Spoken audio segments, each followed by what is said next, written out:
Hello everybody, SlimKirby here, welcome back to more Let's Play Super Mario RPG Legend of the Seven Stars. Before I get going, I just do want to go over a few things. I kind of made little annotations in my previous videos, but I'll go ahead and say them here. First of all, I actually found out why there are two numbers. The two numbers mean that whenever you equip a piece of armor or accessory, the lower number will actually increase. So, the top number is your normal attribute, and the bottom number is your attribute after putting on armors and weapons and whatnot. So that is what that means, thanks to several people who corrected me on that, or gave me information on that. Actually, I think that's really about it. Oh, I know something else I was going to do. Let's go to the item shop really quick. I just want to kind of show you guys a few of the other items you can get. I think there's only one that I didn't talk about. But you can also get some Able Juices, which Able Juices heal status ailments. And they're not a bad item to have, but a lot of the status ailments really aren't that bad in this game. So you're not really going to need them as much. So I'm going to skip out on getting any at this time. And, oh, I know the final thing.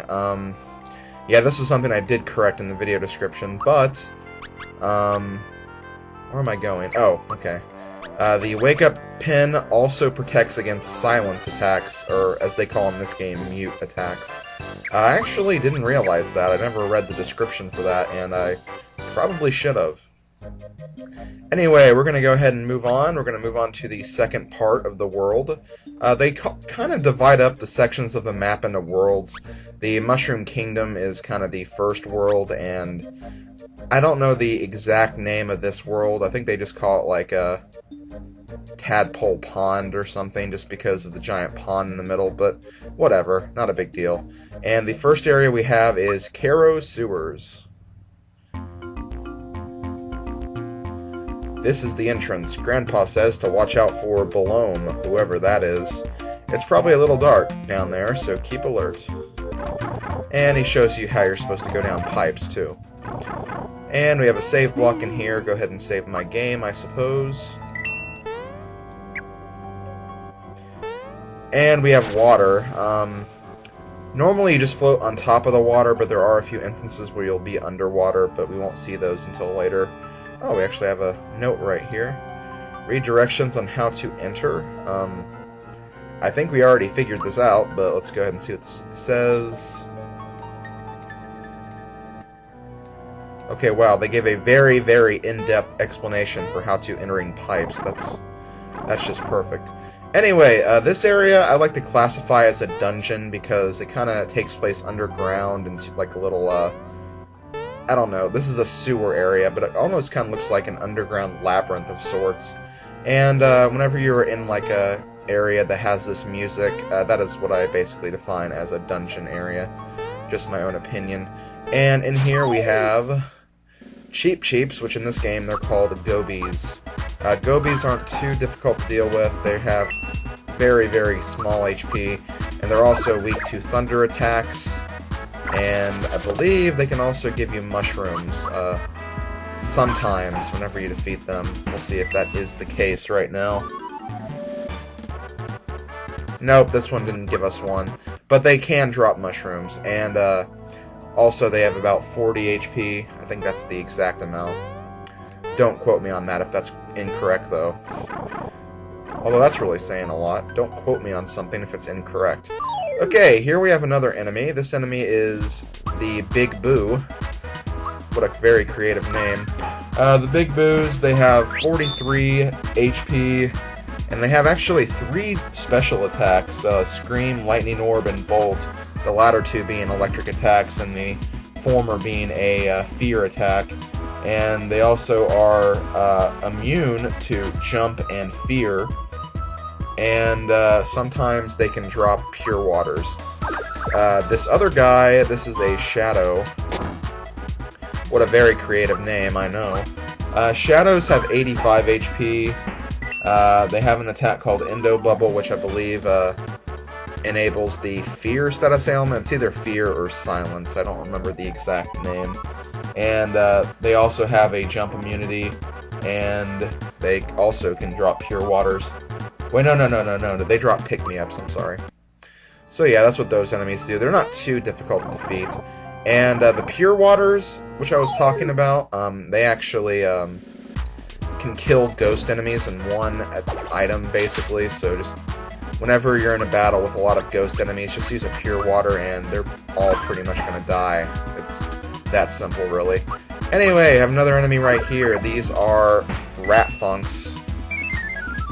Normally they run away a lot, but don't get used to that. Sometimes they will attack, and they do have poison attacks as well.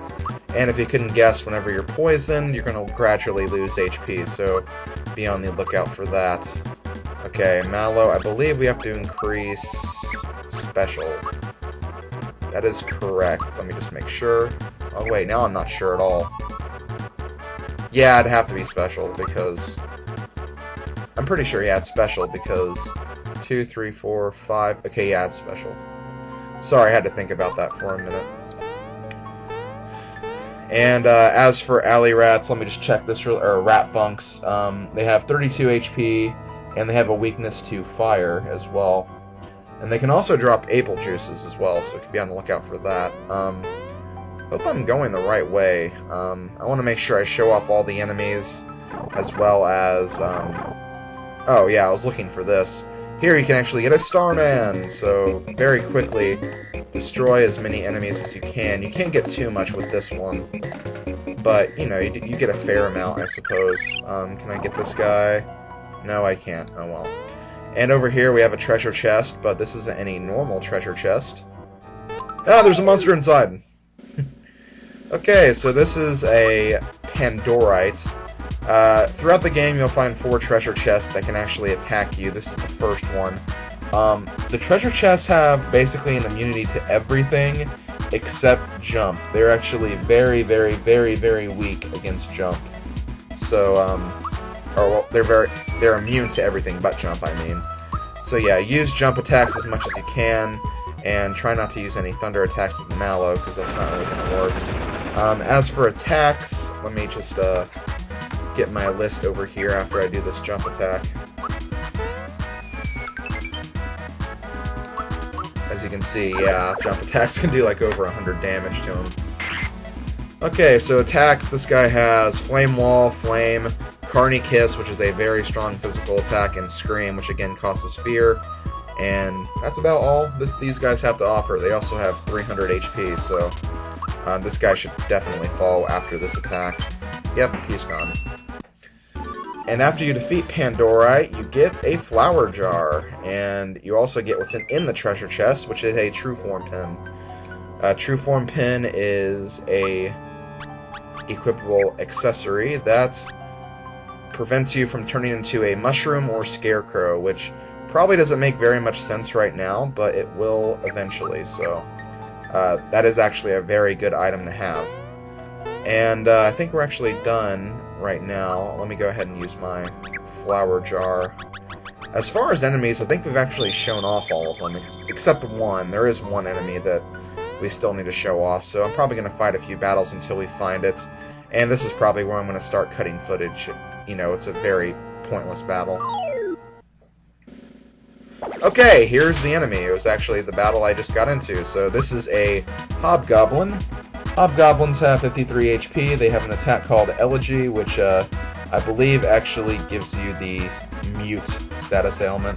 And they have a weakness to jump, and they're also drop pure water sometimes. So that is all you need to know about the Hobgoblins. They're pretty... they're kind of annoying to destroy. But, you know, it could be worse, I suppose. Okay, yeah, that's definitely a, Oh, they also have an attack called Dark Claw. For some reason, that's not written on my guide, but I think it's just a physical attack, so not too much to say about it.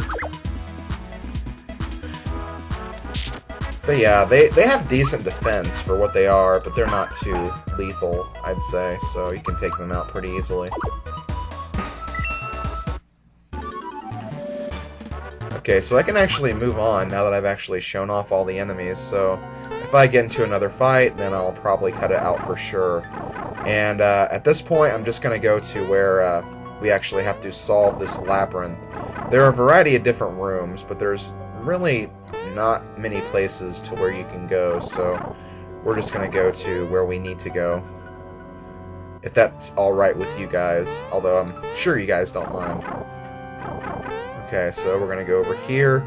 This is the second room of the area, so you know you're in the right track if you're in this room.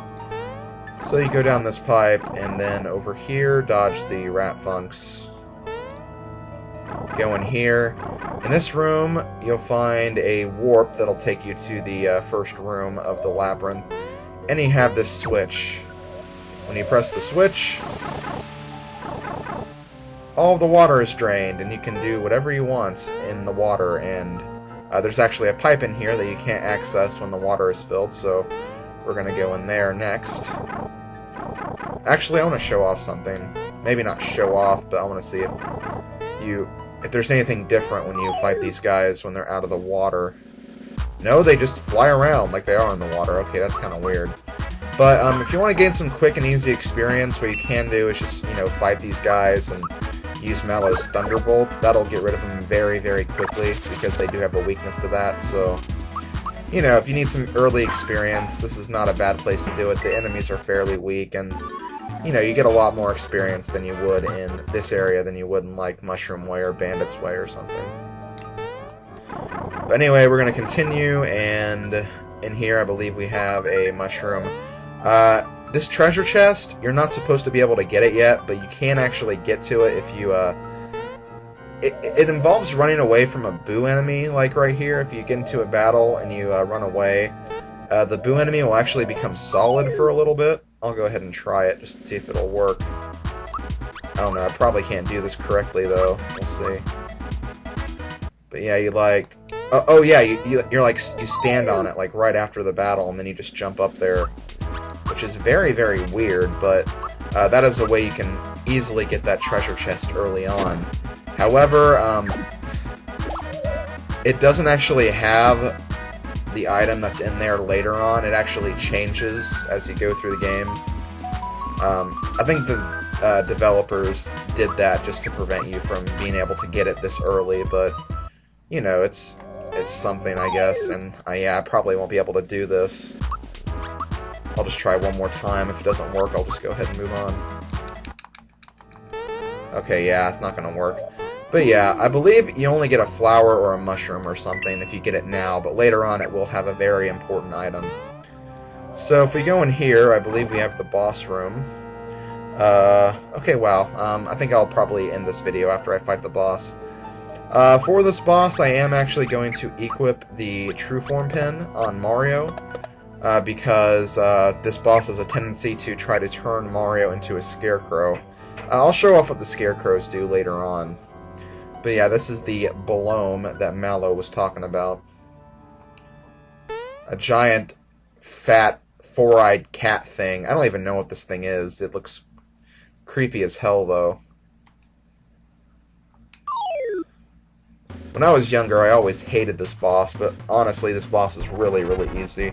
Anyway, this is Balome. He has 500 HP. He has an immunity to basically all of the status ailments. Or no, he has this immunity to sleep, never mind. He does have a very, very big weakness to thunder, though, so you can always use Thunderbolt on him whenever Mallow's alive. Or alive. I'll probably explain that more later. So, I think I'm just going to go with the hammer and, you know, just fight this guy normally for a little bit. I'll start bringing out the special attacks. Well, right now, but, I'll bring out Mario's special attacks later. So yeah, this boss attacks by licking you. He also has two other attacks, like I talked about. He has Scrofunk, which will turn a character into a scarecrow, and he also has Sleep Sauce, which can make a character fall asleep. And after you attack this guy for a little while, he has another special attack. And this attack is what always got me as a kid, because I honestly just was not smart enough to do the right thing, because I have to admit something. When you're young, RPG games are not always the best games for you, just because you don't always grasp the concept of leveling up, and that you need to do that to progress through the game. Okay, so he's going to use the Scrofunk on Mario. He always seems to use it on Mario. He never uses it on Mallow, whenever I play this game anyway. But yeah, as you can see, nothing happened because Mario is wearing the True Form pin. A very, very helpful item, I have to admit. Like I said already, it's probably the most useful of the 4 pins you can get in the game. So here is his very special attack. He will personally remove Mallow from battle for a little while. It's not for very long, but still, this is what got me when I was younger. Because if Mario dies while Mallow is inside of his body, then, yeah, it's a game over. And that's what always tripped me up, because I couldn't keep Mario alive. He just, like, always died really quickly. But yeah, that was the problem I had when I was younger anyway. Oh, he is going to try to put Mario asleep right here. Thankfully, though, if Mario's asleep and Mario gets eaten, or Mallow gets eaten, I won't have to worry about starting over or anything, but still, it's very annoying, to say the least. Okay, use another Thunderbolt. This should be the end of him very soon. Okay, yep, here we go. Beware the flood. Not sure I want to know what that means, but it sounds like something we're gonna want to know here in just a second. Okay, so the button Balloon was standing on is released, and... uh-oh. Yeah, probably destroying him was not a good idea. Okay, I don't even know what happens right there. Mallow just, like, falls off the button or something. But anyway, I know I have about, like, 3 minutes left till I'll have my 20-minute time limit, but I'm going to go ahead and end the video right here. So, this has been SlimKirby, this has been Let's Play Super Mario RPG. I will see you guys next time for the Midas River Course. Hooray!